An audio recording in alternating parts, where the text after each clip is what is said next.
High বন্ধুরা, সবাইকে good night. আমি আর আমার ছেলে অনেক দিন পর আজকে ওয়েদার সুন্দর, ঠান্ডা ঠান্ডা হাওয়া দিচ্ছে, আমরা একটু শপিং করতে বেরিয়েছি। ছেলের জন্য দুটো জুতো কেনার ছিল, তো বাটার শোরুমে গিয়েছিলাম। আমার বাড়ির কাছে যে বাটার শোরুমটা আছে সেটাতেই। আর দেখো কি সুন্দর সুন্দর ব্যাগগুলো, 2400, 2500, 3000, 3200 এরকম সব ব্যাগগুলোর দাম আছে।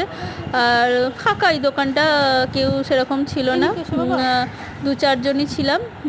যাই হোক, আজকে তো সোমবার, সেই জন্যই গিয়েছিলাম। আরও বৃষ্টি হয়েছে, ঠান্ডা ওয়েদার ছিল, ছেলে তো গরমে একদম বাইরে বেরোতে চায় না। যাই হোক, তোমার জুতোগুলো দেখতে খুব ভালো লাগছে। আমার ছেলেই যে চুজ করেছে, দেখো দুটো পায়ে একটা 10 নম্বর। আমি জিজ্ঞাসা করছি যে কোনটা বেশি কমফোর্টেবল আছে, কোনটায় লাগছে, কোনটায় লাগছে না, সেটাই দেখাচ্ছে আর বলছে। আমি আমার জন্য নিয়েছি দুটো। আর এটা হচ্ছে জুডিও, আমাদের এখানে জুডিও আছে। আমি কোনোদিন অবশ্য যাই